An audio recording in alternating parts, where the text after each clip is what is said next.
Hey guys, what's up? I'm Brian with Fisher's Off-Road, and in today's video, I'm going to be showing you how to install the Yamaha OEM Overfenders on our 2025 Yamaha RMAX4 1000 XTR Stretch.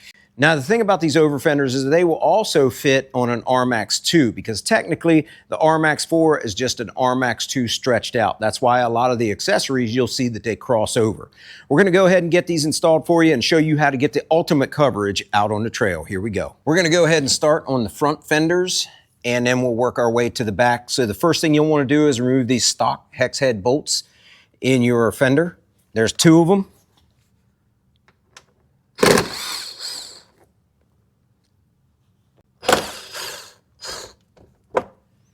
So in your hardware pack, you're going to get 4 M 6x20 bolts. And what you'll do is you'll have a 6mm washer. You'll put those on your bolts. And the hex head bolts that you took out of your fender, you won't be reusing those. So you'll be using the ones that they give you in your hardware kit. So next what we'll do is we're going to line this up here. And then you actually put on the bolts that you have that they gave you. And this is just to hold it in place. You won't tighten these up. Let a little bit of slack there so you can move that fender around. So next on our instructions, we're gonna drill 5/16 holes all the way around, and we'll go ahead and put on our plastic push pins, except for up here, position 6 and 7 at the very top. We will not do anything with that because we're actually gonna drill those holes a little bit bigger on the backside. You wanna hold that fender right where you want it and drill your holes.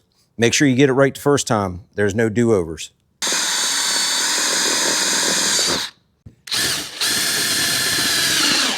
And we're going to go ahead and put our rivets in. Whew, they're definitely tight. Well, they're in there. They're not coming out. I got a little kind of a tool. The end of it's flat. I can push on it. If you look at the instructions, 6 and 7 up top, you are not supposed to put the rivets in. And here's why. On the inside, there's like this existing fender, and then there's like an interior fender. And what you have to do is the existing fender is where your rivet's going to go through, but the interior fender in there, it's too thick. Now we're going to go ahead and take off this fender. All right, y'all, so this is all pretty self-explanatory as far as taking out the bolts. So it's 11 10mm bolts. I actually took out this shroud that goes right here. I took that out because there's one of these kind of screw push pins. You see where it's at up in there? So I'm gonna go ahead and see if I can just do this. All right. Well, she came off, that's for sure. Well, good thing I had the Overfender on there. It didn't scratch up the real fender. These are your inner fender holes, and you can see this one here is just barely on the edge. But you're gonna drill these out to 7/16, so that way the rivet can go in deeper and expand. If not, the rivet's not long enough to get through both the outer fender and inner fender and expand. So that's why we have to drill these out.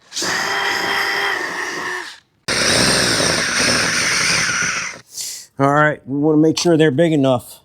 We might just want to size this up a little bit to make sure. Oh yeah, that's big enough.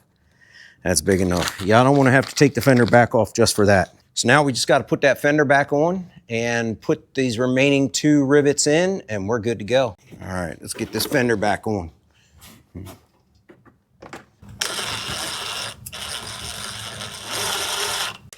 Before I get too far, I'm going to see if these rivets work.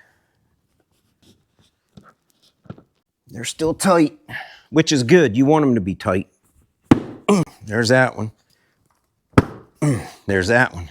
All of our rivets are looking good. All right, so we got everything squared away with the front over fender. We're good to go. Now we're gonna move on to the back. So Yamaha says the first thing we need to do is lift the rear of the vehicle to fully extend the suspension. All right, that's pretty good right there. So your rear is 2 parts. You have a lower, and then you have an upper.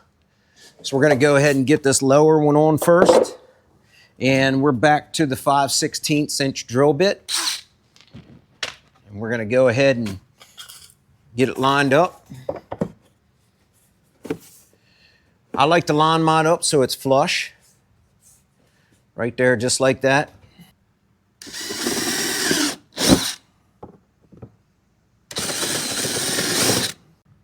I'll tell you what I'm gonna do is I'm gonna go ahead and throw this rivet in so I can keep it in place. Yamaha doesn't necessarily have that in their instructions. I put that one in there to hold it into place so I can go ahead and move around and drill my holes, and I know it's not gonna jump around. Sometimes what I'll do is I'll mark it with a silver Sharpie and then drill my holes. Go ahead and put our rivets in. All right. Lower one's in there, looking good. All right, now we're gonna get our upper on here and get it in where you want it, in line. Just make sure it's nice and tight.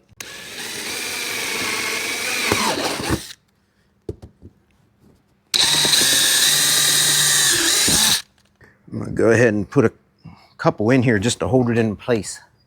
I just don't like the thought of it moving.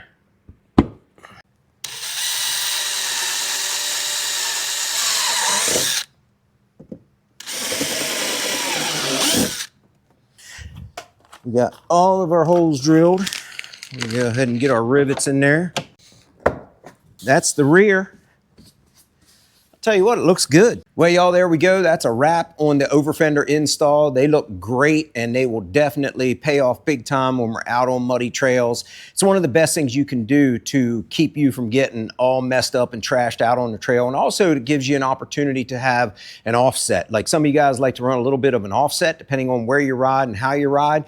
This gives you the ability to have a little bit of an offset and have an Overfender and still keep from getting muddy and trashed and dirty at the end of the day. So if you got any questions, feel free to hit me up. You need more information on this, YamahaMotorsports.com or your local Yamaha dealer. We'll see y'all. Take care. Have a good one.